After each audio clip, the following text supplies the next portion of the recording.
Well, hi there, folks. My name is Dara Star Tucker, and this is The Breakdown.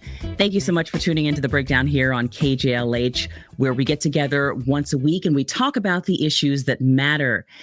Please do follow The Breakdown on Instagram at Radio Free KJLH. You can plug into current events, hot topics, all the issues that matter, as we say. You can also find me on my personal Instagram page at Dara Tucker B. I post about all sorts of topics. I'm super plugged in right now with what's going on politically. If you want to follow my thoughts and ruminations, you can find me there on Instagram at Dara Tucker B. You can find me on every other platform at Dara Star Tucker. So please do connect with me online so we can keep this conversation going. Well, I have a special guest for you this week. Sometimes I come to you and I just kind of give you my thoughts, and other times I bring in guests to help me kind of talk down the things that I'm thinking over and the things that are really piquing my interest. And a lot of those folks come from social media, because that's where I spend a lot of my time. And one of the platforms that I spend a lot of time on is TikTok. And this particular guest has become a mutual of mine very recently on TikTok. And I have to say that he has very quickly become one of my favorite people to follow over there. I was telling him before this conversation started, I don't know that I've really encountered anyone quite like him. His name is Horace Gold. And I'm going to let him tell you a little bit about himself. But I will say the first video of his that I encountered was him sort of pushing back on this idea that we were all expected to be freedom fighters in this moment and lay down all of our personal liberties and rights in order to unequivocally stand against the genocide in Gaza. And of course, we are absolutely against the genocide in Gaza, but the idea that we should have to relinquish all of our rights and completely forget about what's going on domestically in order to prove our allegiance to that issue. Horace did a video that was just, it was off the cuff, and it was just there was something so free about the way that he spoke about it. It was risky, but it really expressed the sentiment that was in my heart, that was in my mind, and that was on a lot of other people's minds. Those of us who have been absolutely been advocates for Gaza, for protecting those people. We are absolutely against the actions of Israel and what our country has supported there. But we know what's at stake right now. And so when I saw that video of Horace's, it immediately piqued my interest, and just the way that he expresses himself. It's just absolutely unique. And so I want to welcome Horace Gold to The Breakdown. Welcome, Horace. Thank you so much for joining me. There doesn't need to be an interview now, Dara. Thank you so much for having me. Hello, everyone. My name is Horace. I'm so grateful to be here. I have to say the same thing back to you, Dara. Like, your videos come across my For You page, and I'm locked in. Like, you are so captivating and so well-informed, and I think so versatile. Oh, I think that's one of my favorite things about you, is that I think so often on TikTok in particular, it's like, what's your niche? What is your, and you were just smart. I think that's your niche, is like interesting and smart.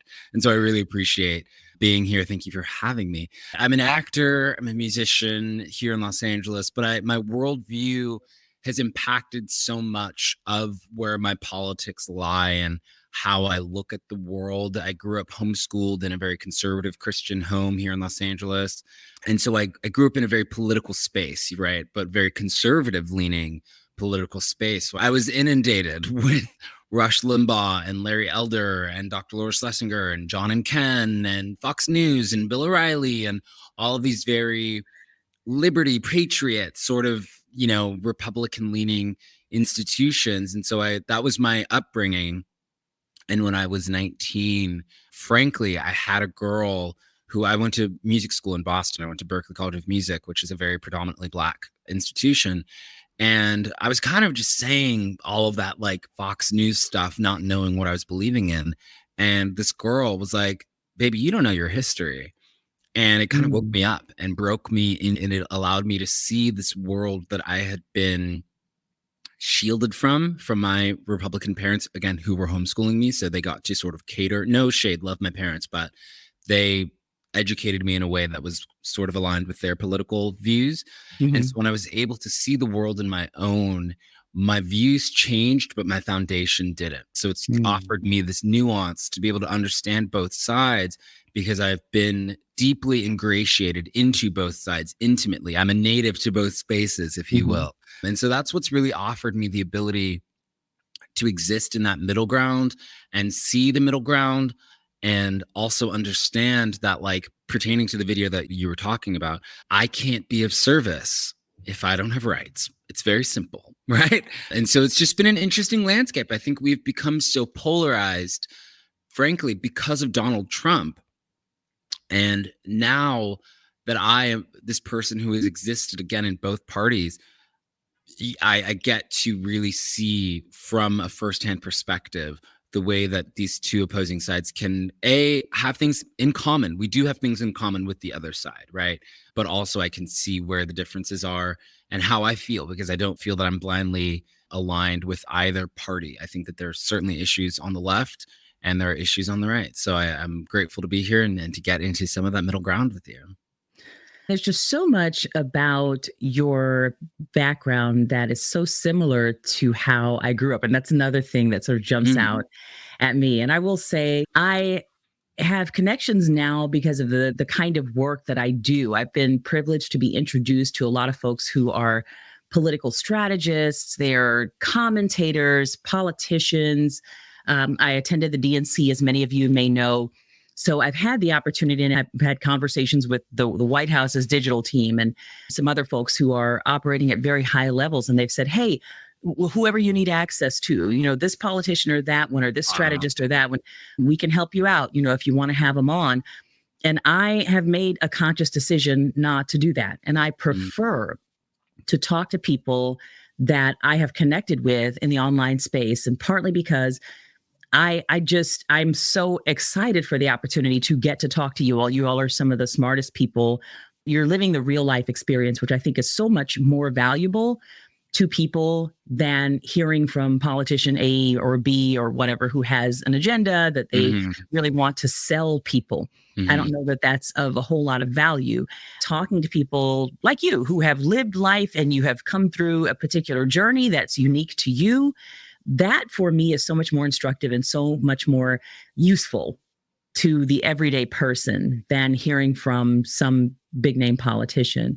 So that's the kind of stuff that gets me excited, and it makes me interested in the political process, because I do connect with so much of where you come from. When you talk about being homeschooled, I was homeschooled as well.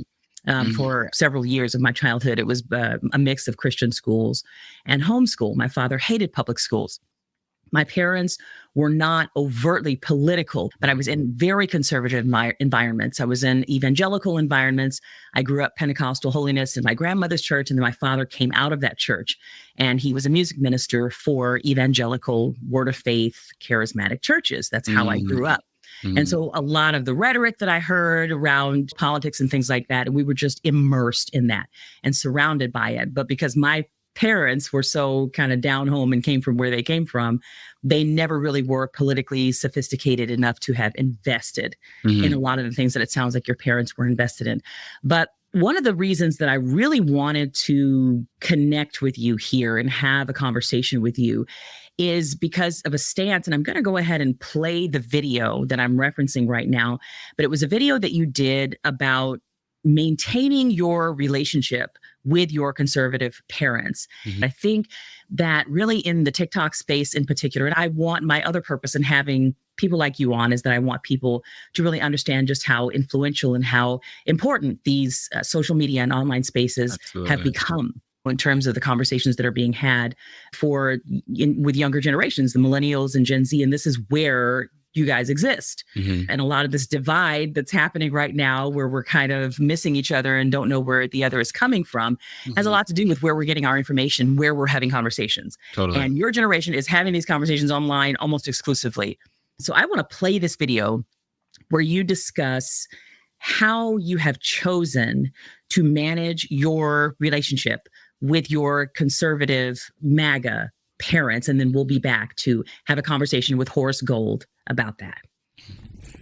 My parents are both conservative Trump supporters. And yes, they're both black. I was a little nervous to make this video at first because I was like, oh, I don't want to put my parents shit on blast. And then I remember that my mother is literally in a Jubilee video about black conservatives versus white liberals. And I was like, she's fine. She can handle it. When Donald Trump first started to ruin the Republican Party, I, like many others, took some space from my parents. I was like, I'm gay. How could you do this to me? Blah, blah, blah, blah, blah. And then COVID hit and my dad got cancer. And I was like, oh, that is reality calling ding dong. Like, we need to handle some shit. And I'm fully aware that this is not like the popular left idea of like staying in community with people who are Trump supporters, but like they're my fucking parents, dude. They have supported me. They are brilliant people who are loved and respected in their community. I really admire them as people outside of their political ideology, and I'm sure they feel the same way about me. But when I get very like deep and human about it, I'm like, I am a being on a planet that is orbiting in outer space. There are certain times where I'm like, I don't give a fuck about politics. Like, I just, as a human being, want to stay close to my parents. I'm no longer going to allow Donald Trump and Maga to ruin my real life relationship with my real life parents. I don't agree with their political ideologies, but at the end of the day, I have like a finite amount of time with my parents, and I cannot justify taking any more space from them than I already have. So I offer this to anyone else. I cannot start crying, but I offer this to anyone else who's going through the same thing. We are talking with Horace Gold, specifically, I think, about growing up in a conservative family as a Black person. This is something that we have in common. And I just thought that it was really courageous to make that stand that you did and just put it out there, because I know with the TikTok circle, it is not a popular thing to say, hey, I don't agree with all of you. Right. Here's my nuanced position about Right. this thing. I am not going to take an absolute stance. I know the idea of going no contact with your parents is an extremely popular thing right now. And, you know, anyone who isn't serving you, just cut them out of your life. And all of this kind of talk is so popular right now. Can you talk to me about what has caused you to take another stance? Because this is an uncommon way of approaching relationship when you have kind of moved away from a more conservative background. Right. And it's unfortunate, right? Like, it's unfortunate that that is the common place to cut these relationships off. And let me be honest, I did, you know, and a huge part of my story is like being gay in these conservative Christian spaces. I was not held and cherished and loved and supported and affirmed and pride flagged with my parents by any stretch of the imagination. It was really intense. It was really scary. It was very lonely, and I struggled with substance abuse for the majority of my young adult life. And I got sober for almost 5 years ago. And it has been so interesting through the work that keeps me sober, seeing that all of my feelings towards my parents weren't exclusively on them, right? Like, I had a part in this situation as well. And I was a factor as to how the situation transpired. And that doesn't vindicate or negate the ways that they are harmful or were harmful or did things that I don't agree with or voted for people that I don't agree with. But I also am an equal contributor to the dynamic that I was having an issue with. I think nuance around a situation is super important to me, particularly on the internet, because I am like you. I am chronically online. I love the internet. I'm on it. I'm very on it. I've been on it for a long time. And one thing I notice a lot is that we have this very interesting dichotomy, right? This paradigm of block, follow, support, hate, right? Like, it's this binary that we fixate on, particularly through the mechanisms, algorithms, buttons that are on social media. You subscribe or unsubscribe to someone. For me, it seems as though there's this binary black and white mentality that people have about situations that are just intrinsically gray. And at the same time, I hear a lot of, and I'm sure you're on this version of TikTok as well, of like the death of the third space sort of idea, right? Where, and for those of you who aren't aware of that, it basically means that before COVID, the coffee shop was a third space, the gym, the church, these other places that we can congregate and meet with other human beings and just have normal social interactions. Those were quite limited during COVID. And some people would venture to say that ostensibly the internet is now a third space. So in my mindset, if we are legitimizing the internet as this third space, then for me, I have taken it as my personal mission to bring nuance to that third space, because nuance is an integral part of real world, real life. And so if we're going to legitimize the internet in the way that I think it has been, I think that we are seeing that content creating is a real industry that pays real money. We're seeing that Taylor Swift endorsing Kamala Harris on the internet caused 300,000 people to register to vote. Like, we're seeing that the internet has real power. The internet is a real space, which means that the internet needs real nuance. And that's, for me, my personal drive right now is to be like, hey, if we're going to say that this thing is real, we got to treat it like it is actually real, which means we need nuance here. And I think that with my parents, I actually posted a video about this last night. I filmed a video with my mom. I'm launching a podcast called Hardly Qualified with Horace Gold. My mom is my first guest. And I say in the video, as we talk about the differences in our beliefs, I'm a democratic socialist. She's MAGA as hell. I think that my mom has hurt me in ways that are deeper than who she votes for. And that sounds nihilistic, apathetic, whatever you may consider that. But in a way that actually offers me a sense of freedom around this topic, because I'm like, we've already touched the bottom of the ocean, babe. We've already done the worst that it could be. We've both hurt each other in ways that one would have defined as unrecoverable. And now I'm in a space where I'm not really willing to go back down that path, because I've done it. And my parents are getting older. My parents are in their 60s and 70s. I'm not really in a spot where I want to take any more time away from them. And especially for something as immobile as their political beliefs, I think that people who are not Christian or people who are not Republicans, and again, this is from my personal worldview, I understand that Christian conservative Republicans are voting for their afterlife. They're voting for heaven and hell is on the ballot with Christians, with certain Christians who believe this way. So there's a different level of stakes that is not going to be moved by a galvanized 19-year-old who's voting for the first time. I'm sorry, but like, that is not going to have much of an effect on these decades, centuries long hold that the Republican Party's had over the Christian church and Catholic church and religious, pious people. And so if I can understand that that's not really going anywhere, then I can accept it. And when I accept it, that doesn't mean I agree. That doesn't mean I endorse these beliefs. But if I know that, like, I'm not changing that zebra stripe, then I can just appreciate the zebra for who it is, rather than wanting that zebra to be a lion. It's not a lion, because it's not, you know? And so I get to show up because my parents still show up for me, knowing that I'm gay, knowing that I smoke, knowing that I have sex. I am not a virgin. Like, my parents know that I'm a little bad boy, and they stuck with me throughout all of my insane alcoholic days and my insane drunk stories and bailing me out of jail and all of these just crazy teenage drunken things I was doing. My parents still showed up. And so for me to not return that grace doesn't sit right in my conscience. And so I think that there has to be an understanding that I don't have to perform this sort of no contact, harsh approach to people, because I'm like, for who? For the internet? I don't know y'all. Love y'all. Don't know you. So I'm actually not going to cut my parents off for this private account that may or may not be a Russian bot. Like, I don't have any certainty that this wave of like, screw your parents, they suck. Like, how do I know that you're a real person? I have no verification. So you want me to cut off people I know in real life for a private account on TikTok? I think not. I think I'll pass on that one. So no. I love my parents. I don't I can't say I don't tolerate. I call them out. We talk about it. We disagree. And it's not this thing that's swept under the rug anymore for me. And I think that allows there to be like a nice breath of like, we're like actually talking about it rather than just like pretending that it's not happening. I get to be like, y'all are crazy. Anyways, you want sushi? You know, and move forward. Because believe it or not, the stakes are so high and the politics are so important, but I'm also a human being on a floating rock that is orbiting in the middle of outer space. Politics does not define every single aspect of all of my personal relationships, and especially my family. Yeah.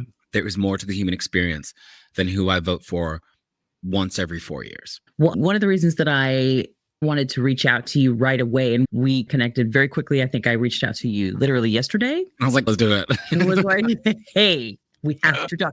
Because I just got back myself from a wedding, and I'm originally from Oklahoma, and I traveled to Oklahoma to do a performance last week. I'm a singer, as a lot of people probably know. And I did a performance. Thank you so much, Horace. I appreciate that. I did a performance in Tulsa, and then I drove up to Kansas to attend the wedding of a cousin of mine. I have 6 brothers and sisters, and then tons of cousins, aunts and uncles and nieces and nephews. You get into that environment, and it's like you're just kind of on the treadmill trying to figure out who you can hurriedly connect with in the couple of days that you have. It was a very interesting experience to go to Tulsa, first of all, and meet with some of the family that I hung with there, have certain conversations in this political environment. Like you said, it's hard not to sort of look at all of our interpersonal relationships through this lens of politics. I found myself really being quite stymied in my interactions with people. I don't know if they necessarily felt that, but internally, I was kind of doing this dance where it was like, wow, I want to be able to just enjoy my family. But number one, there kept coming up various scenarios and situations where the conversation just naturally veered to things that would have been controversial if I had jumped in and just been absolutely belligerent about, you have to listen to my point of view on this. And then there's also just that internal dialogue that you're having with yourself to go to a wedding in the middle of nowhere in Kansas and to be surrounded. It was an interracial wedding. And so I was surrounded by a bunch of white folks who I knew absolutely, if they were voters, would be voting for Trump. I don't think there was a lot of question about that. And so to be around my family who was around these people, and there's a marriage that's happening between my people and these people and everyone that showed up, I think I was probably the only one who was really deeply asking these questions, just because of the space that I occupy and exist in online, and a lot of the commentary that I do. Everything has to sort of go through that lens for me. And so I found that to be very distracting, I think, internally distracting. It was kind of exhausting, of just like, okay, this is probably a very nice man. I wonder how I would have even felt in this environment 5 years ago or 10 years ago, when Donald Trump was not at the helm and I was not questioning whether these people could give a crap about my existence. I kind of found myself hearkening back to a time when things didn't feel so fraught, with all of this political heaviness. And so I do understand when you say, hey, my relationship with my parents is about more than just what is going on politically. There are all of these facets, all of these aspects to our relationship. And I would have to throw all of these things out if I really made it all about who they are voting for versus who I am voting for. But when those issues of who you're voting for versus who they're voting for, when it becomes a deeper issue of their acknowledgement or lack of acknowledgement of your essence, of who you are, of your existence. You mentioned that you were gay. And so when it comes to issues like that, a lot of people would argue that it goes much deeper than just being a conversation about politics. Now, we're not talking about fiscal policy or healthcare or something like that. We're talking about who you are as a human being. So how do you sort of grapple with that? And of course, that's going to be unique to every situation. I mean, your parents, I've heard you speak very highly of them. That they're highly educated and they've raised these brilliant kids and they're not idiots by any stretch of the imagination. So how does that part of things work for you all? Absolutely. I think, my parents are extremely intelligent people, right? Like my father has a master's in theology, taught himself French and Japanese. My mother also, we have a lot of things in common, you and me, Dara. I'm the youngest of 6. Absolutely. So my mom homeschooled all 6 of her kids. 3 out of 6 of us went to Ivy League schools, right? My parents are very smart people. I think for me, with my sexuality, I knew it when I was 4, right? I knew when I was 4 years old, and essentially spent the next few decades searching for validity and affirmation from people who just don't really know how. They are older people who met in a church that some would call a cult in the 80s, late 70s, early 80s. What set me free was when I realized that, like, I think my mom has anxiety, and I think my dad is insecure, and I think my parent, like, when I started to really have these sort of like humanizing understandings of my parents, Mm-hmm. it removed this pressure for them to give me their blessing and tell me Mm-hmm. I was perfect. I stopped going to my parents to advise me on situations that I didn't think they were qualified to advise me on, right? I stopped offering them this permanent, perpetual supremacy over my life. And because they are brilliant, because they are accomplished, I just defaulted to this idea that they knew best as the subject, as the test dummy, that I was like, oh, you don't know. You Mm-hmm. do not know about this because you are compromised by a school of thought that is not actually rooted in the science around what my life is. And Mm-hmm. so when I was actually forced to self-educate around my sexuality, and I learned that there were a lot of myths that they had been taught were facts, and when I learned the truth of it all, I was able to offer them grace. I'm not saying that this was an overnight switch. We're talking years here. There were years of no contact. There were years of rage. There were years of screaming. There were years of cursing them out. It wasn't pretty, and it wasn't an easy process. And it took a lot of come and go, ebb and flow, of sometimes closer, sometimes not, and Mm-hmm. from both of us. But it was this process of essentially removing the hierarchical structure, not removing the respect. They earned my respect. I offered them respect off of what they've accomplished in their life. I didn't offer them respect because they told me I had to. Mm-hmm. And so when I chose to respect them as adults and as people and as parents who raised 6 very accomplished children in the hood, by the way, in the hood of South Central, my parents raised us, and we're now all Wow. like they killed it. My parents did a great job raising and getting the kids out of that environment into private schools, private colleges. Like, they killed it. Wow. Amazing. It was amazing, a miracle of one, but that did not mean that my feelings were not hurt. They hurt my feelings. But I think when I was able to shift that experience and be like, y'all are so brilliant, but also, like, you don't know everything. Mm-hmm. And that was kind of the gift for me to be like, okay, cool. I don't need this from you because I'm asking a zebra to be a lion. You don't Mm-hmm. know how to do this. And so I can show you and I can offer you and I can actually now teach you something. So there's a whole history and experience that they just didn't have access to. And truthfully, I think one thing I'm kind of beating around right now is what changed a lot for me was that my dad got cancer in 2020. Mm-hmm. And when my father got cancer, all that went out the window, dude. All of the like Trump and the gay and the this and the that. I just couldn't bring myself to put that above the mortality. It lost so much of its meaning and it lost so much of its value and it lost so much of its hysterics of how could you vote for Trump? How could you do it? Like, I was like, what's up, dad? Like, and that was this great equalizer. Mm-hmm. And my dad is, thank God, cancer free, and my whole family is very healthy. And I was able to keep the gift of that understanding and apply that to multiple situations. And as I got older, I was like, I got to reparent myself. I need to go to therapy. I need to stay sober. I need to go to the gym. I need to eat vegetables. I need to drink water. I need to go to bed on time. I need to stop asking for my parents to tell me I'm perfect, kiss me on the cheek, and give me a gold star. I need to be a big boy and take care of myself and talk about some of my problems. See a licensed therapist. If you are a man listening to this podcast, see a therapist because that is not the job of our parents. It's not the job of our wives, our husbands, our children, our friends. Like, it is on us. The brain is a part of the body. So mental health is just as important as doing those bicep curls. Going to a therapist is just as important as leg day.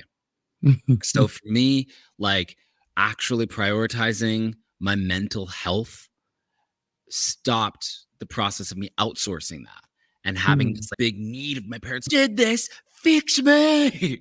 I was able to remove that stipulation and that requirement that I had subconsciously placed on them. And I was like, I'm fixing myself. Someone once said, write your parents' life story from their perspective and see if that changes anything for you. And I did that. I was like, That's good. That's good. I wish I did. And as soon as I started, I was like, oh, you're both scared Yeah. and you were both lonely and you both needed community and you found that and you found each other and you found God and you found all these good things. And so and I understand loneliness. I was the only gay kid. I was homeschooled. I was the youngest, so I was the only one homeschooled alone, right? Like I can understand loneliness. And so when I was able to empathize with them of like, what was I willing to do to satiate my loneliness? I was willing to do this, that, and that. Okay, great. Well, then my parents were able to do this, that, and it removed a lot of the personal attacks that I had assigned to their autonomy. Mm-hmm. Right? I had assigned everything that they did that was between them and their God as an attack on me. And when I was able to actually realize, I was like, I did a lot of crazy stuff to feel at home in the world. None of that was about them. Like, so why do I immediately think that everything's about me? My parents are individual human beings who have their own traumas, who have their own fears, who have their own anxieties. It's not all about me. I don't agree with it. But I also don't have to bite off more than I'm responsible for. Mm-hmm. And that opened up a lot of space for me to offer them grace and also find a lot of the levity in the situation and be like, the story is insane. My parents are Black Trump supporters from the hood. Like, this is just kind of fun. I have to just laugh at it because I'm like, this is absurd, but it's also who you are. And I love who you are. So that acceptance, that radical acceptance of them, came from me accepting that not everything was about me because not everything I did was about them.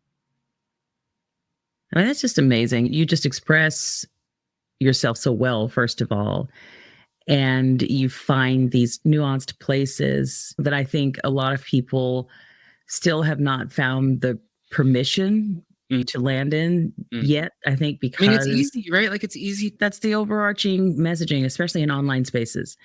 That's the messaging. It's very much either or. And it, again, harkens back to the video that you did about Gaza and your support of that, but still understanding. And I've had to make multiple videos this year delineating my position on this issue, which is very much in alignment with yours, which is, yes, we very much understand what's happening in that region and are completely against it. But we also have to parse out some things and understand where we stand and what will contribute the most to our well-being and our progress in the midst of acknowledging the things that are out of alignment. Like, that's life. That is literally life. 100%. It's virtuous. It's theatrics. It's online stuff. It's not real life. And so that's what I appreciate about your point of view.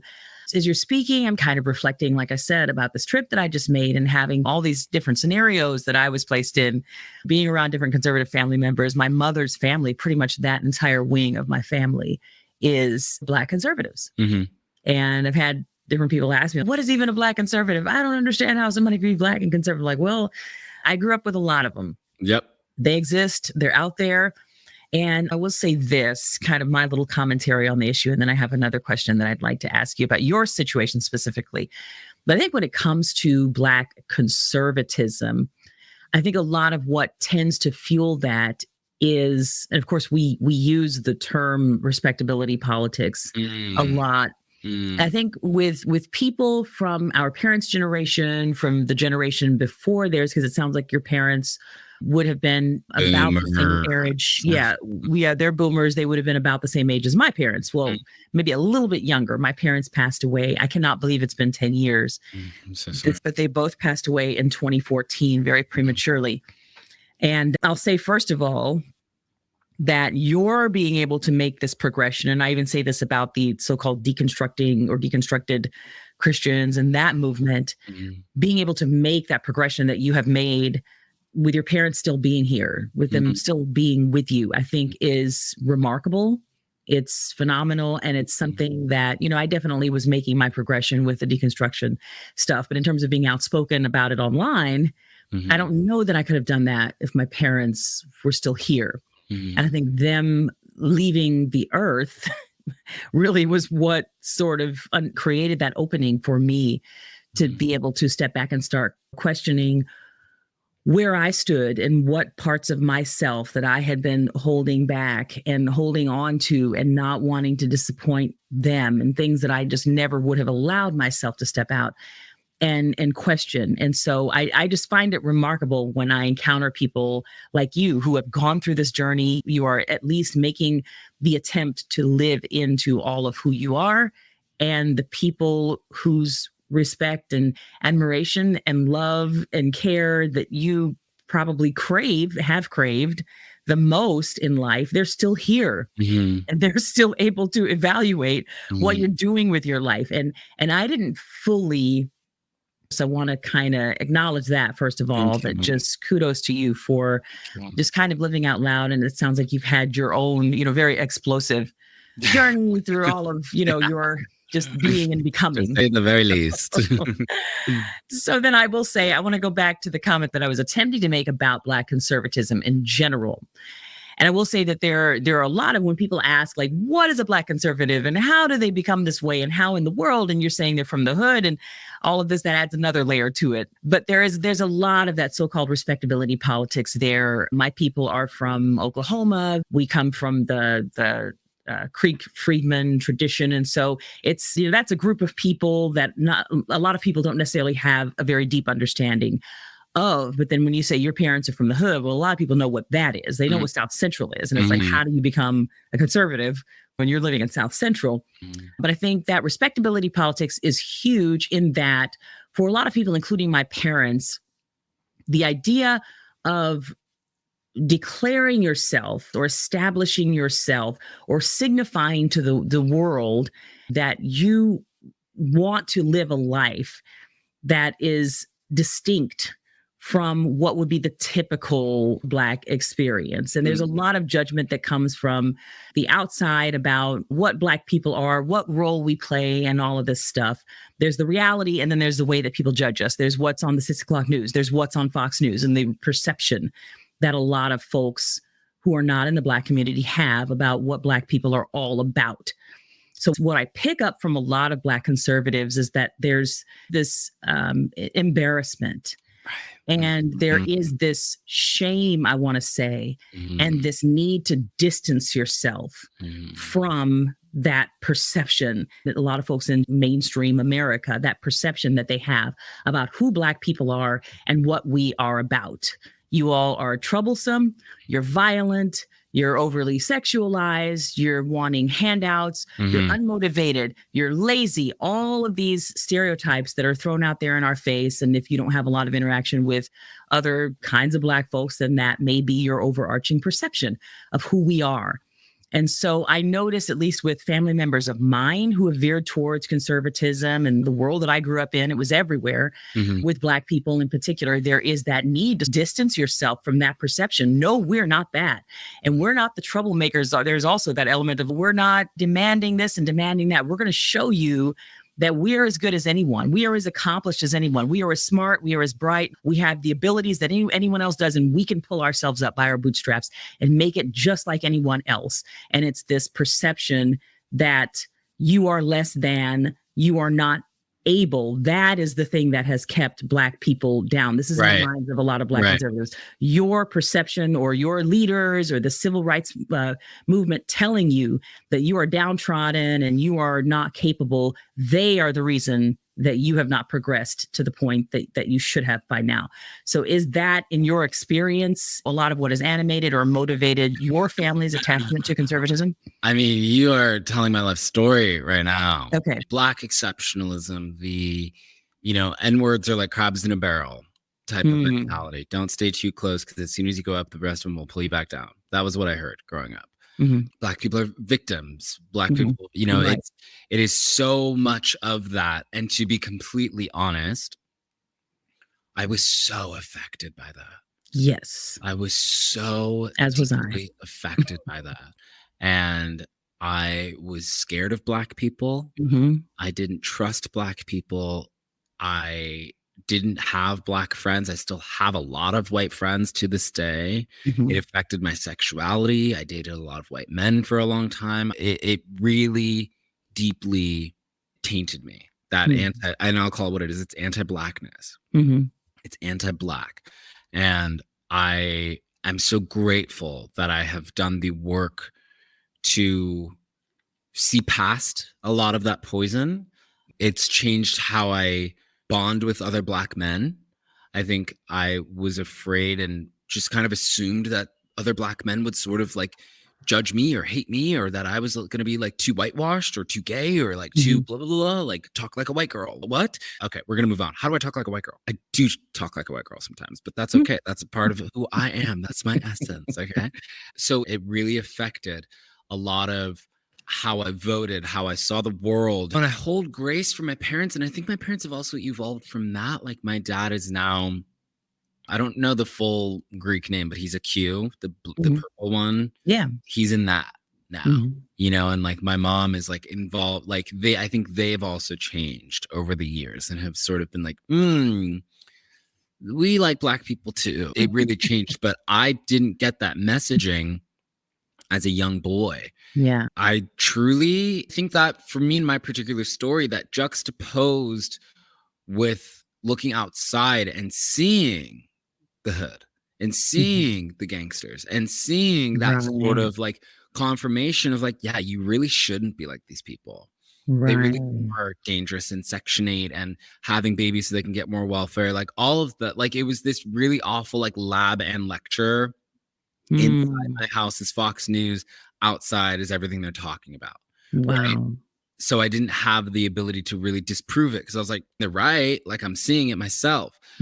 I grew up in a pull yourself up by the bootstraps kind of family. To be honest, my father did pull himself up by his bootstraps. My father was not born to, neither of my parents were born to any amount of wealth, and they have built a life for themselves. My father was a high-ranking police officer, did really well and was able to provide for our entire family off of one salary, like did well. And so it was hard for me to see that. I think what can happen sometimes is that in life, I could not see that my story was the anomaly. Like I couldn't see that we were the exception. I couldn't see that we cannot compare everyone else to what we went through.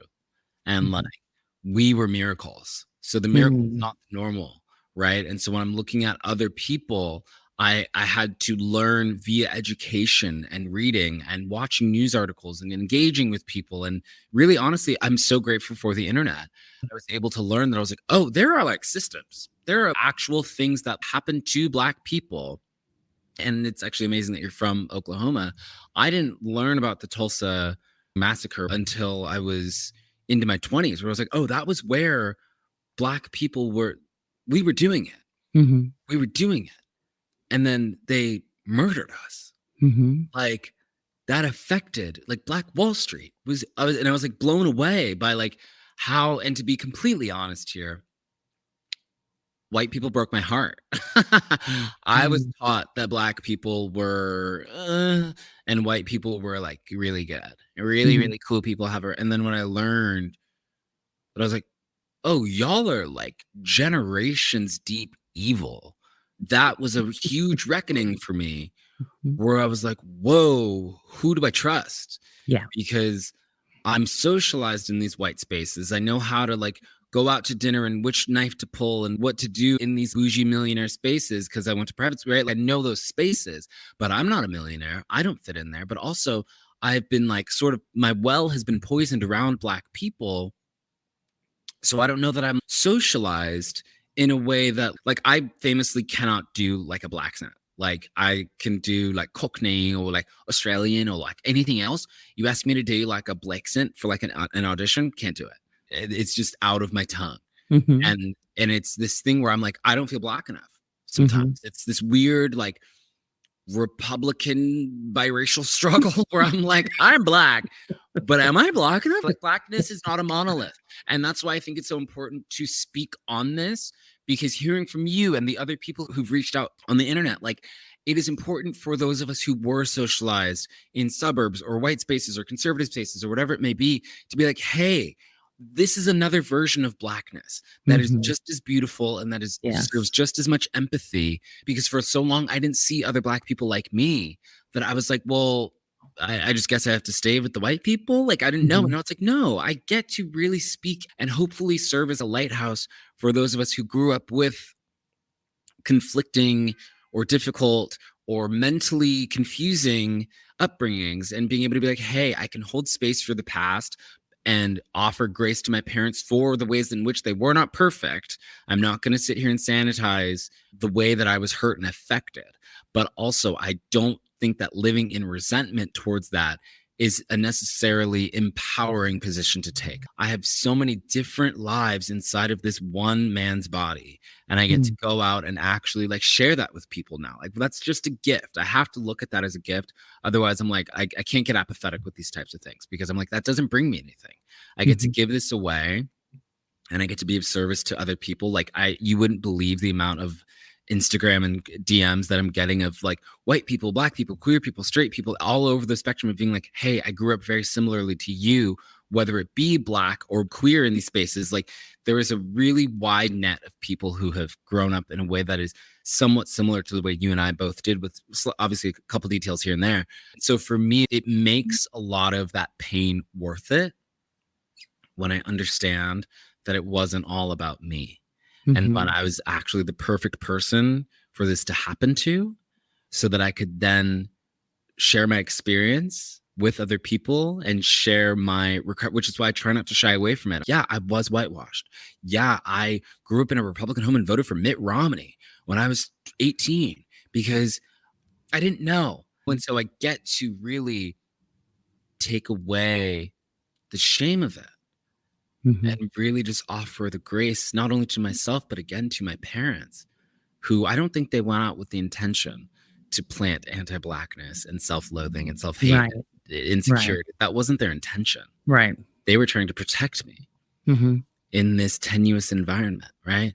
So I have to look at intent versus impact with this and see that they never meant to hurt me. They never meant to start this. And so when I can put out both of those fires, that's the little stone in the middle, of that is the stone of nuance and the stone of grace. That I don't think that anyone is really, I don't think I'm that important.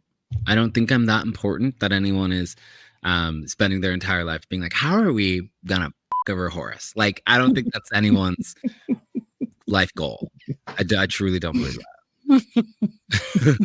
sorry, we're gonna cut the sorry for that. No, it's okay.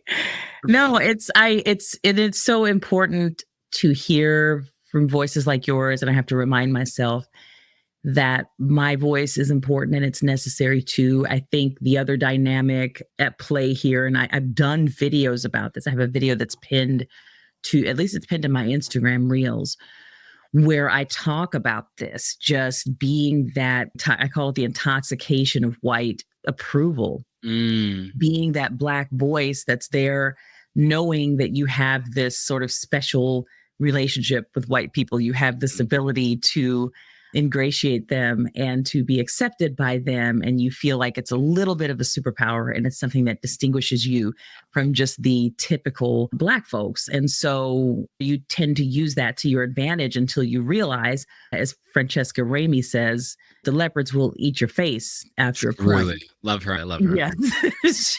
She's got a whole series that she does. When I guess the most recent one was a Black Trump supporter said that he was called the N-word at a rally. So they turned on him. So when events like that happen in the news, then she'll do this little song called "I Never Thought the Leopards Would Eat My Face." And so when you encounter those face-eating moments, then it brings reality crashing down, because it's like, okay, as good as you think you may be at engendering the empathy, the compassion, the support, the brother and sisterhood of non-Black people, at the end of the day, you're still Black. They're still going to see you as the Black person in a white space. And that's not to say, oh, every white person that you encounter is racist and you shouldn't trust them. And it's not to say that at all, but it is to say that it's important to be grounded and it's important to be rooted in just a fundamental understanding of Blackness and what that means. And what I'll add on to that, ask them about their grandpa. Right. And if their grandpa is what I would assume their grandpa to be, who are they going to pick? You or their grandpa? Yeah. So that was another heartbreak moment for me where I was like, oh, I'll never be fully in here Right. Right. as much as I Right. want to be. And that broke my heart. And it is heartbreaking, and it's an individual heartbreak. And I don't know that everyone has to go through it. I know that I've seen a lot of folks go through it and come to that point of reckoning and having to understand, like when it comes down to brass tacks, there really has to be a certain amount of self acceptance that you walk through the world with, which says, yes, race is a construct, but racism is real and it affects us all on a daily basis. And you can walk around with blinders on and see people through rose colored glasses. But ultimately, this is something that you're going to have to come face to face with. So when I see someone like you, I think it's important for people like us to speak out. Because like you're saying, there are people who are inboxing you and saying, hey, this is reflective of my experience. And I think it can be very isolating to be a Black person who has not had a more kind of typical Black experience. The thing I was going to say is that oftentimes we can deal with a lot of shaming that comes from our own community. And I've dealt with that even in my comment section where people will come or slip into my DMs or whatever, in real life, for goodness sake, and, try to make me feel some type of way because of how I grew up or the things that I'm interested in, the music that I like or the films that I like, or I'll do these breakdowns. They're little mini documentaries about all kinds of topics. Sometimes they're related to race and how race impacts like culture and entertainment and all sorts of things. But sometimes it's just breakdowns about the stuff that I love. And so I've dealt with flack from my own people about certain videos that I put out because they're not Black enough, because I do talk about race and I talk about culture. And then all of a sudden I'll just do a video about I Love Lucy or the Dick Van Dyke Show or just some other piece of classic entertainment that I just think is great. And if it doesn't pass muster with my own people, then I deal with the shaming that comes from just deviating too much or not being considered real. You're not real. You're not one of us. Funny about that is those are the videos of yours that I have seen and loved. Those are the videos that I was like, your camera, it's so clear and it's so on and your voice is it's just so good. And I think because I grew up in a very like versatile interest sort of, I saw myself in you as well. So this is why us being authentic is so important. Yes, absolutely. Because I was like, oh my God, it's her. When you called me, I was like, oh my God, I know. Oh my God, like love her content. Because honestly, also, this is a hot take. I know I'm Black, y'all. Sometimes I don't want to talk about other things. Yes. I do have interests other than my skin tone. Right. Like that is not like, I'm so sorry. Right. That's going to ruffle some feathers. But like, I am allowed at this point to be interested in other things. Yeah. In addition, not negating, not instead of, but in addition to my Blackness, I want to just consume some media like everybody else. And like taste is taste regardless of color. Like, right. And so it's because like there's a lot of people who love like certain rappers that I don't love. Are all those people Black? No. So like this idea that like, oh, I'm Black, I must love every like I just don't subscribe to that idea whatsoever. I think that is performative. I think it sells us short to say that I can only subscribe to a genre of art, film, culture, music, fashion from one particular genre. I'm like, life is too short, life is too beautiful, art is too good to limit myself to just this. And so to see you acting in your authenticity was exactly what I was saying about me. You were acting as a lighthouse in that moment. Thank you for being authentic and being that space, because we see each other. Yeah. Like, and that doesn't mean that we don't see other Black people. Okay. I love Lucy. I love, these things that we get to just talk about that. Yeah.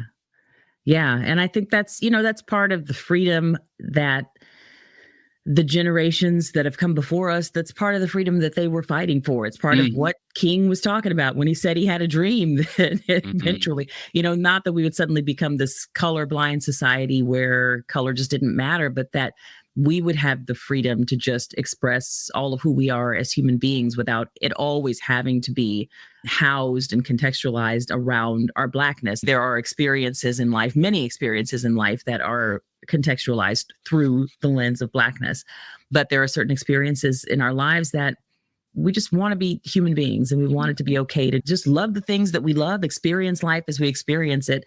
And it is a freedom issue. It's a freedom thing. And it's like, man, don't put chains on my wrists. And I don't want to put chains on my own wrists and limit my own experience of life. And so I will come out of the closet and say, right now, I am working on a breakdown about the weirdest thing. I'm working on a breakdown right now about Perry Como, because he's a classic singer, if you don't know who he is, in the vein of like Dean Martin and Frank Sinatra and Andy Williams. He's very much known for his Christmas music, but I have this really weird fixation on Perry Como. And I'm like, there's a story there. I have to be able to tell this story.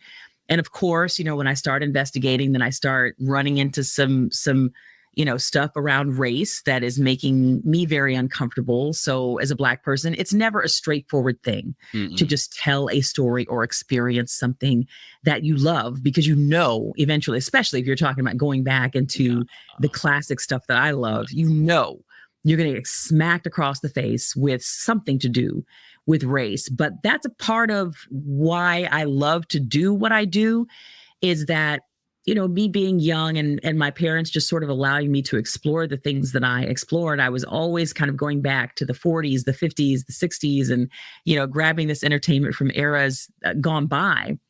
And they were never the ones to really place a lot of expectations on me about, things were super racist back then. Well, that dude didn't like Black people. Well, what that song really meant was there really wasn't a whole lot of that, for better or worse. I feel like there could have been a lot more instruction and a lot more education in that area in terms of helping me to contextualize some of the stuff and understanding where a lot of the art that I loved came from. If it was boogie woogie or whatever, that was a Black art form, and it was being interpreted by white folks, and things like that would have helped me to really be a lot farther down the road than I was by the time I had to start asking those questions myself.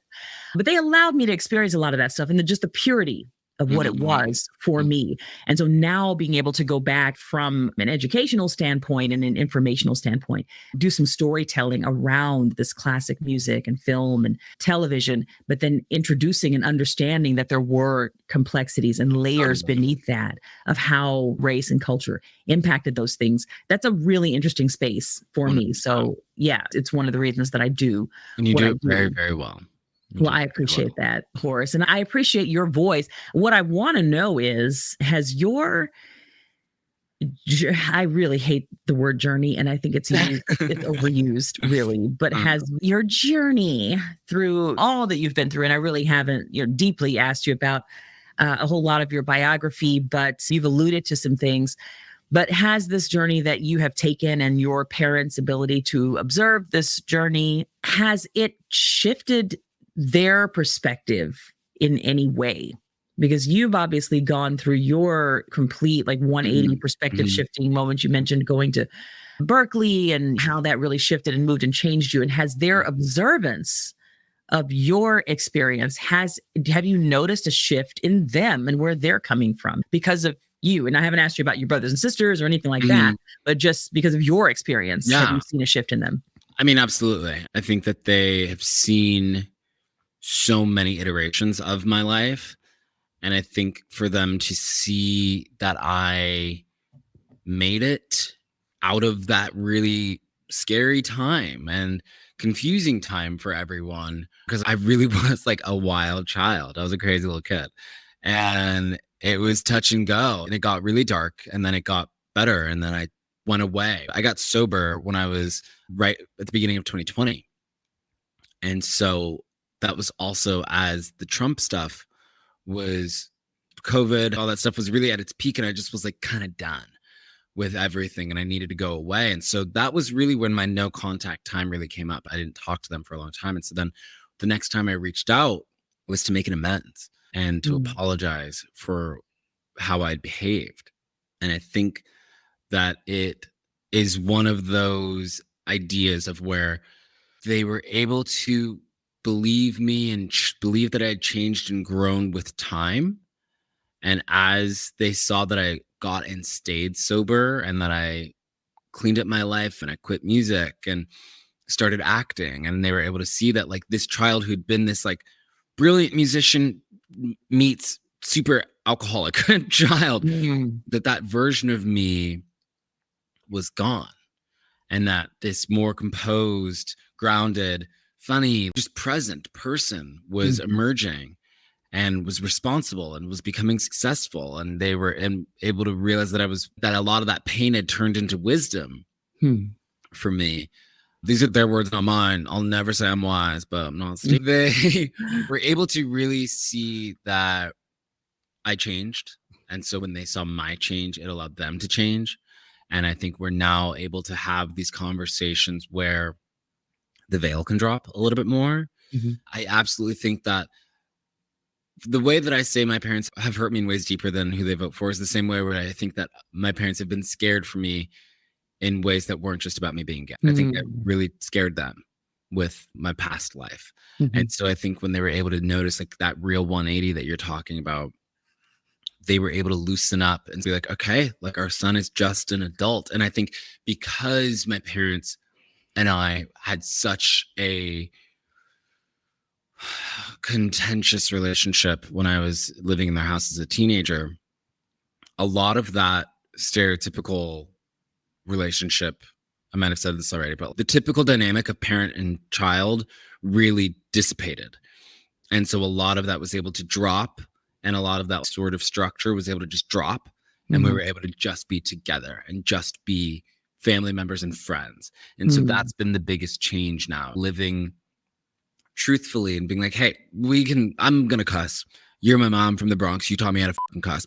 Like, I'm not going to sit here and pretend that because you go to church on Sundays that you didn't teach me how to say, damn it. Like, that was you, mom. Like, so we're going to cut the shtick, and that has really allowed us to be closer. And so, yeah, I've seen a massive change in them rather than it being, I think me being able to humanize them, allowed them to humanize themselves to me as well, and trust that they could be honest with me and trust that I was a good friend to them now. And so I'm able to be my parents' friend and hold space for that humanity that isn't rooted in that structure, but is more so just a relationship that we both consent to be in because we have shown each other what it's like to not be in each other's lives. I think we're both now making the active decision to show up in a way that is not just obligatory or stereotypical. Like, it's a very earnest, chosen, dedicated relationship these days. It's a gift. Yeah. Well, that's so cool. I listened to your story and I'm like, well, I grew up as every family member that I have is a minister. My grandmother was a pastor and a homeless worker in Tulsa. My father was a minister who was also a musician. So he was usually music minister on staff at whatever church we were at. Every aunt, every uncle, now brothers and now sisters, and now starting to be nephews and nieces, and everyone in my family is either involved in music or ministry or both. It's a whole lot. And so my path away from that, has been controversial in and of itself, to be a jazz singer, to be someone who's doing something that's just a little, if you're going to do something that's different in a family that's that big, it's going to set off some earthquakes and some, shuddering here and there. And so it's been an experience for me just to declare this is who I am in the world. And it's not a rebellion against you. It's literally just me trying to be who I am in the world. Right. And so I want that for my family members, the ones who are still forming themselves, who they are, my nieces and nephews. And so when I look at someone like you, I'm like, it's an encouragement to me that, first of all, I listen to your description of kind of what you've come from. And so when I ask you, has your shift affected your parents and their outlook and their perspective on the world?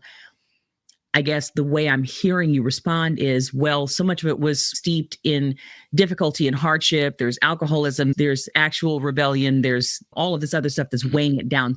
So for a long time, they were not really able to interact with you just in the essence and the purity of who you are saying that you are in the world. It's really more so, this is our wayward son and he's out there and we're concerned for him and he's in trouble and there's difficulty, there's hardship, there's all of this extraneous stuff that has impacted their ability to just experience you, real man, yes, for who you are. And so I think obviously that's going to be a process over time of them being able to just learn who you are as a human being and just see you in the beauty and the righteousness of who you are as a human being, and to see the impact that that actually has on them. Because I know for me growing up, when people would deviate, my life was so deeply steeped in the church. When people would deviate from that path of that spiritual path or that religious path, really is what it was, there just was no in between. There was either you're saved, your life is dedicated to God, you're in church, you're walking the walk and talking the talk, or you are in rebellion, or what my grandmother called rebellion. You are rebellious and you are backslidden. You're in a backslidden state, and we're praying for you. And oh my God, they're not okay. We might get a phone call that this person is no longer with us. So there were these two extremes. And what I have attempted to walk out in my life, and I've written songs about this, one's called The Space, is being able to occupy that space of authenticity and of truth in your life that says, no, my life is not necessarily supposed to be about being so deeply steeped in these religious practices, this traditional faith, all of these things that have been prescribed for me. My life is also not being lived in a state of rebellion against that. You know, my life is about what it's about, which is really something in between. And it's okay to embrace what it is without it being interpreted as, you know, well, oh, she's just gone off the deep end. She's gone astray. We're praying for her. Oh my God. You know, so my family, for one of the first times, is getting to observe, not to make anything too important about my life necessarily, but the life that I am choosing to live is a deviation from the norm for my family, in that I'm not a regular churchgoer. I'm not somebody who has eschewed faith altogether. I still have what I would call the essence of a faith. There's something that's there, but I'm not out here called sinning. I'm not out here trying to find an excuse to just live this debaucherous life either. And so I think that is just kind of an unusual place for a lot of families like the ones that we grew up in, where it's like either you're here and you're steeped in this, or you're out here and you're rebelling and we're really concerned about you. Right. And it's interesting that you bring up that, because that goes back to kind of how this podcast episode started, right? Of the binary system, you know, of that, you know, block, follow, subscribe, unsubscribe, heaven, hell, right? Pastor or sinner, like that binary. Because I've kind of buried the lead. My parents are deeply, deeply religious people. My father is a assistant pastor. My mom is the choir director. Like I was born in the church bulletin. Like I was in the church bulletin when I was born. Like this is my whole church camp, like all this stuff. I was a very conservative Baptist child. Okay. And so I grew up with that binary focus in my mind, riddled me for so long. And so I think as I'd started to do the work around that binary focus and understand that I have my own thoughts on religion, because I personally found so much hypocrisy that it was hard for me. There were so many instances where the men I was taught to believe were closer to God or better than me because they were pastors or whatever it was, were the ones that were causing real life human damage to other people. But then my homosexuality was like the cardinal sin that just trumped all. Right. Like, you beat your wife, we all know it. You're still the worship leader this Sunday, but y'all think I'm gay, so you're telling me I'm going to hell? Like, it was really hard for me to sit with that dissonance. And so I think as I recovered from a binary focused person and was able to open my mind through therapy, it was really that helps me with understanding that there were, like, my therapist once was like, yeah, one day we'll understand that there's a third option. Maybe one day we'll even realize that there's a fourth option too. Like, I had to, like, really walk me through this like I was a child, because I was so affected by the heaven hell dichotomy, and that good things happen to good people and bad things happen to bad people. So sometimes a bad thing happened. Where in the world did I do something to hurt someone? And I was so afraid. And then it also, for me, in my particular making, I was like, well, screw it. If I'm going to hell, like, so let's send it, you know? And then was like, actually, no, I love God. God loves me. I'm not doing this. And I was able to find a relationship with God that was mine. And I was able to stop asking again for that validation from my parents. I stopped talking to them about my relationship with God. I stopped talking to them about my ideas of Jesus and like what the Bible, how it translates to me. It's a book that is we're to interpret the Bible, right? So when I stopped seeking that validation, it offered up those third, four, five options for me to be able to see that I might not be living the way that my parents think is holy, but also there's a lot of things that the church did that I don't think are holy, that I'm not aligned with, that I don't think is Christ-like. I was able to be like, okay, you do you, I'm going to do me, because like I saw a lot of stuff in the church. I saw a lot of sin. I saw a lot of crime happen in the church.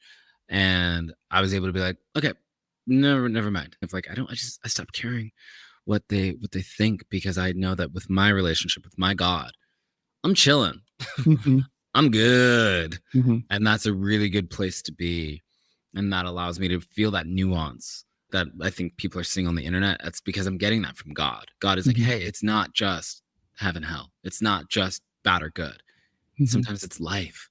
And that life is the third option in between. I know.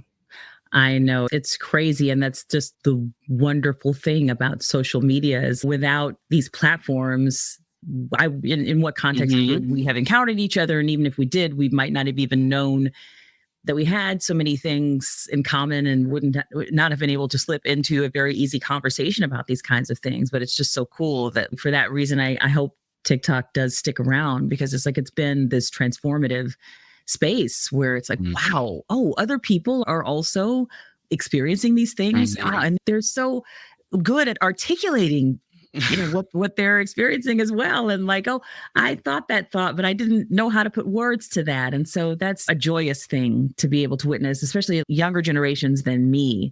The freedom that you all have in exploring this stuff is even greater than what our generation had, because I didn't have social media when I was 20. It didn't exist. The kind of exponential progress that you guys have been able to make just benefiting from having social media in your 20s, it changes the molecular structure of your brain, and it deeply impacts the trajectory of your life. It really does. And so I'm getting a hold of certain things now at this stage in my life that I think it would have been cool to have had 15 or 20 years ago, but it's cool to experience them now. It's cool to be having conversations with people like you right now. And I hope we can continue this conversation in the future. Please come on my podcast. Would love that. And I'm an open book, and I am willing to talk about whatever. I know this conversation has been far reaching. It's been probably completely unfocused, but just kind of rooting around in your brain and, just making this initial connection. I think it's just so cool for me. So I really appreciate you taking the time to just kind of walk through some of this stuff. And there's more territory to be explored, but this has been like so joyous for me. Thank you so much for having me. It's truly an honor, and I'm so grateful that we've connected and are beginning this relationship, and to many more collaborations, talks, hangs, all of the above. You're amazing. And I'm so proud of what you've overcome, because I understand the mindset of limiting and how it feels, of that limiting mindset. You've broken out of it, and you are doing really amazing things. Congratulations. And thank you for allowing me to join you on this path. We're not saying the word journey anymore.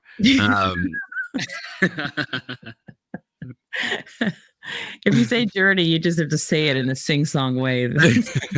Journey. But no, Horace, please tell the folks where they can find you online. You can follow me on TikTok and Instagram at Horace Gold, HoraceGold. And then you can follow my podcast on YouTube, youtube.com/@Hardly Qualified. The podcast is called Hardly Qualified with Horace Gold. It'll be available everywhere that you listen to podcasts. We're launching this week, and I'm very, very excited to go on this journey. So please keep up with me. If you resonated with anything that I said this week, please slide into my DMs, let me know. And that's me. That's where you can find me. Yes. Horace Gold. Please look him up. Just really unique takes. I mean, he's one of these people that just does, I don't know that I've really mastered the so-called hot take type of content creation. What I do is really more kind of educational and these prepackaged things that are very highly produced. But he's one of these people that can just get online and just sort of riff. At least that's my perception of what he is doing. And it's almost like a brain dump, and you're just there catching nuggets. I mean, it is very ironic that he has the last name that he does, Gold, because they are these little gold nuggets that he's dropping. And it's just like, oh my God, there's such intelligence and such nuance behind so much of what you do, Horace. So I'm just honored to be making this connection with you. And I hope to be able to do this again in the future. If you want me on your show, please reach out, because I would be happy to come on and talk about whatever. And I'm really looking forward to seeing this conversation between you and your mom, because you have teased this multiple times on your TikTok. You're going to sit down and have a conversation with your mom, who is Maga. And she is, just to see her, you've shown her on your TikTok, and she's so joyous and she's so bubbly, and you just would never necessarily have the perception that she was this big Trump person, but she is. And to witness you all being able to just walk out this relationship, it's pretty remarkable. And I think it's going to be really impactful for a lot of people. So I'm so glad you're doing that. And I'm so glad she's willing to do that. Thank you so much. We're going live. I'm waiting to make sure that the dates that everything renders, but we are this week. At some point this week, it will be up. So I'm very excited to get that conversation out there. I think the goal for me is, I think we saw a lot of family friction in 2015, 2016. I just do not want to give Donald Trump and the rest of the Republican Party the satisfaction of knowing that they're breaking up families. I think we get to know that after this, we'll be okay. Yeah. And I hope that multiple families can resonate with the recovery that is due after whichever candidate is elected. I hope that we can all recover our families, because it's not worth it. So I'm so glad that you're doing that and doing it with such courage and grace. And the name of the podcast, once again? Hardly Qualified with Horace Gold, youtube.com/@Hardly Qualified, and then Hardly Qualified everywhere that you stream your podcast on audio. Okay. So it is on just the regular, like Spotify. Absolutely. All the podcasting, iTunes. And okay. Apple Podcast. Yeah. And all that. Wonderful. Well, thank you so much, Horace Gold, for joining me. It's been a wonderful conversation. Please do follow Horace Gold online. I'm so honored that you chose to join us. This has been The Breakdown with Dara Star Tucker. You can find me online on Instagram at Dara Tucker B. You can find me on the KJLH Instagram page at Radio Free KJLH. The show airs Sunday nights at 7. And then again, there's an encore presentation Monday mornings at 5 a.m.